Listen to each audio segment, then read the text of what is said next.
I remember the afternoon when Emily first mentioned feeling a restlessness she couldn't quite name. The sun slanted through our living room curtains, pooling golden light onto the warm wooden floor. It was a peaceful moment, yet her words disrupted the calm. She said she felt a hollow space inside her, a need for something more, something that our routines couldn't seem to fill. I listened, uncertain if I understood. Our life had its challenges, but I thought we were content. I had a steady job that provided for us, we lived in a cozy home, and our daughter Lily had just secured a spot on the school soccer team. Emily had always found joy in Lily's games, in volunteering at the community center, in quiet evenings spent with me. But now she spoke of a missing purpose, and I wasn't sure how to respond. I encouraged her to pursue anything that sparked joy, a creative outlet, dancing, learning a new skill, whatever might bring her fulfillment. Her face lit up, and for a moment I felt relief. I wanted her to thrive, to feel whole, but a small, nagging voice inside me asked if Lily, if our life together were truly enough. I tried to silence that doubt and told myself that supporting her would strengthen our bond. I couldn't have known how much everything would change in the months to come. Emily's journey began with a ceramics class at a community college in a nearby town. She wanted a fresh start in a place where no one knew her. I thought it was harmless, maybe even a good way for her to shake up her routine. She returned from her classes with rosy cheeks and hands that smelled faintly of clay, sharing tales of glazes and pottery wheels. Lily teased her for the old jeans splattered with colors she wore proudly. For weeks, Emily seemed lighter, more alive. She brought home small, imperfect mugs and bowls, her joy contagious as she placed them on the kitchen table with a triumphant grin. Watching her lose herself in something creative was beautiful, though I couldn't ignore a twinge of envy.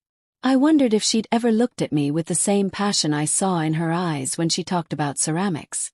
Still, I brushed it aside, thankful she had found something wholesome and fulfilling. Life carried on, at least for a while, with a new rhythm that felt manageable. But then the cracks began to show. Emily started missing Lily's soccer games. She'd text to say her class had run late or that she was staying after to practice with friends. I told myself it was understandable. She was driven, focused on improving. That's how she'd always been.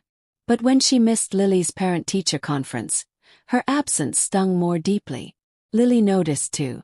Disappointment flickered across her face when Emily wasn't in the stands or when she realized her mom had forgotten something important.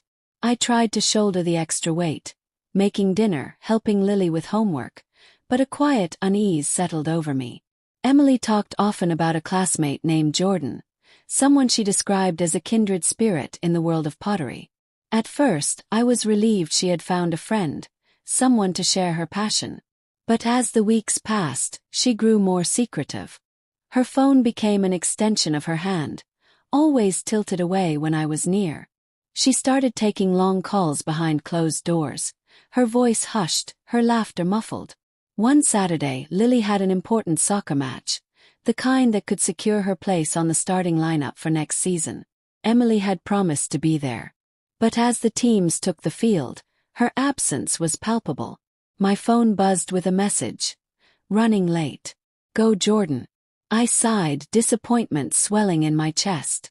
When Lily scored 2 goals and scanned the crowd for her mother's face, all I could do was cheer louder, hoping my enthusiasm would make up for the empty space beside me. After the game, I drove Lily home, trying to mask my frustration for her sake. As we passed a familiar coffee shop, my breath caught in my throat. Through the window, I saw Emily sitting across from someone I didn't recognize at first. It was Jordan, I realized, though the way they leaned toward each other made my stomach twist. Emily's fingers brushed Jordan's hand with a tenderness I hadn't seen in years. She tucked a strand of hair behind Jordan's ear, her gaze soft, intimate. I parked the car around the corner, unable to look away. They laughed together, their connection undeniable, and for a moment, I felt like an intruder in my own life. That night, when Emily finally came home, I couldn't keep my feelings bottled up. I asked why she had missed Lily's game, why she had lied about being at the studio. Her eyes widened, startled, but she quickly recovered. "You're being paranoid," she said, brushing past me as if my question didn't deserve an answer. She insisted Jordan was just a friend, and I tried desperately to believe her. But the distance between us grew. Emily began skipping breakfast, claiming she needed extra time at the studio. Her late nights turned into early mornings, her excuses piling up like the unfinished mugs and bowls she no longer brought home. Lily stopped asking if her mom would come to her games, and I stopped waiting up at night. The warmth that had once filled our home now felt like a distant memory, replaced by a cold, persistent ache. Emily had begun to vanish for hours, returning home with an exhausted, distant expression that felt foreign to me. At dinner, she would sit at the table, barely present, her responses to Lily's animated chatter about school perfunctory and distracted. Her phone never left her side, a constant presence she guarded fiercely. Messages were quickly swiped away, and calls were taken in whispers, always behind closed doors or outside on the porch where her voice melted into the night. One evening, while Emily was in the shower, her phone lay on the nightstand.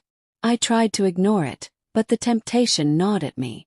Curiosity, laced with guilt, burned brighter than my restraint. My hands trembled as I picked it up, unlocking it with a hesitancy that made my chest ache.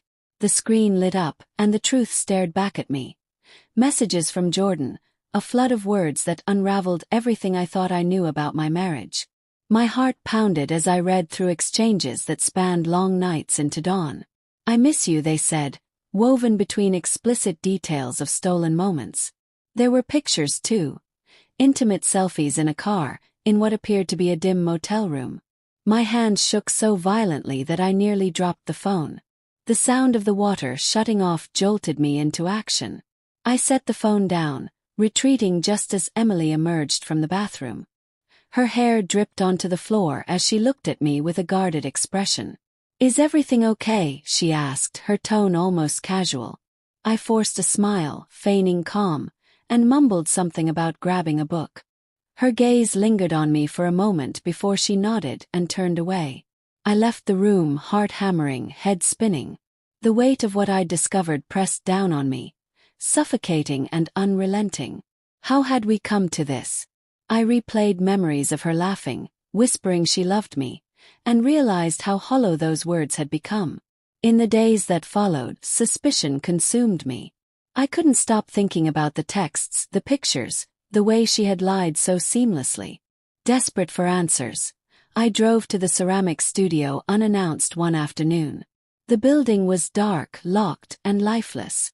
A sinking feeling grew in my chest as I checked her schedule, realizing that many of the classes she claimed to attend didn't even exist. The pieces of her deception began to fall into place, each revelation cutting deeper. Lily noticed the strain too. One evening, she asked why her mom didn't seem to have time for her anymore. I stumbled through excuses, telling her that Emily was busy with something important. My voice wavered, but Lily didn't press me further. Her disappointment, however, was impossible to miss. I watched her retreat to her room, carrying the weight of her mother's absence on her small shoulders. One night, I finally mustered the courage to follow Emily. She said she was meeting Jordan at another studio, her voice light and casual.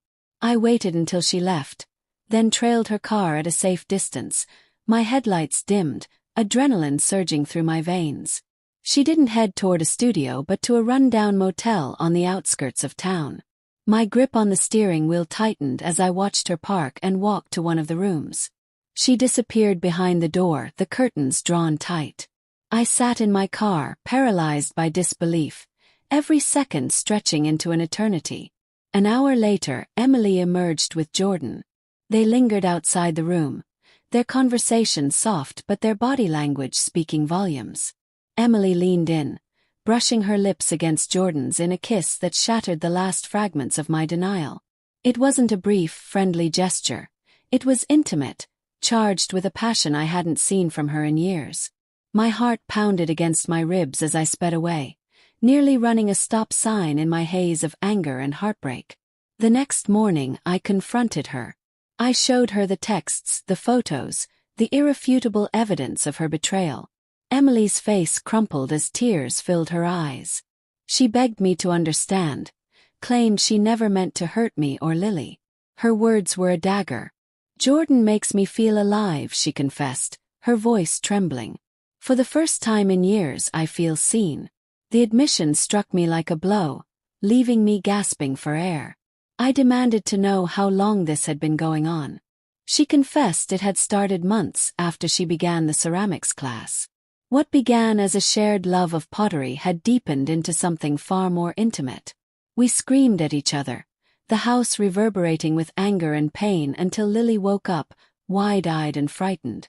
Emily broke down, promising to end the affair, swearing she wanted to make things right. I didn't believe her, but I told her to leave. She packed a bag and walked out, her absence leaving an eerie stillness in the house. For 3 days, I struggled to keep things normal for Lily. She asked if her mom was coming back, and all I could say was, "I don't know." On the 4th day, Emily returned with a suitcase and a plea for forgiveness. She claimed she had cut all ties with Jordan, begged me to let her stay for Lily's sake. My heart felt like a hollowed shell, but I relented, hoping we could salvage what remained of our family. We tried. Emily was home more, driving Lily to practice, making an effort to engage in family life. But the air between us was thick with unresolved pain. Sometimes I'd catch her staring at her phone, her expression heavy with emotions she wouldn't share. When I asked, she'd deny everything, insisting she needed time to heal from her mistakes. We sought counseling, sitting in a pastel-walled office as Emily poured out her feelings of emptiness, her sense of being lost in our marriage. I felt attacked, as though her unhappiness was solely my fault. She assured me it wasn't, but the words offered little solace. We tried to rebuild, cooking classes, weekend trips, quiet nights, but everything felt forced, a pale imitation of what we once had. Lily sensed the tension, her once bright demeanor dimmed by the strain in our home. Then, one quiet Sunday morning, the inevitable came. Emily stood in the doorway of our bedroom, her face pale and drawn. "I'm leaving," she said, her voice barely above a whisper. She admitted she had been in contact with Jordan all along, that she couldn't keep her promises to cut ties. "I love you," she said, tears streaming down her face. "But I love Jordan too. I can't pretend anymore." I didn't yell. I didn't cry. I simply listened, numb as she packed her things. When she turned back at the door, her voice broke. "I never wanted to hurt you," she said. "I wish things could have been different." I couldn't trust myself to respond. She left, and the door clicked shut behind her. That evening, I sat on the bleachers of an empty soccer field, staring at the goalposts where Lily had scored her first goal. My phone buzzed, a text from Emily. "I'm sorry." I turned off my phone and drove home. When Lily returned from her friend's house, I hugged her tightly and promised we'd find a way forward. But deep down I had no idea how to keep that promise.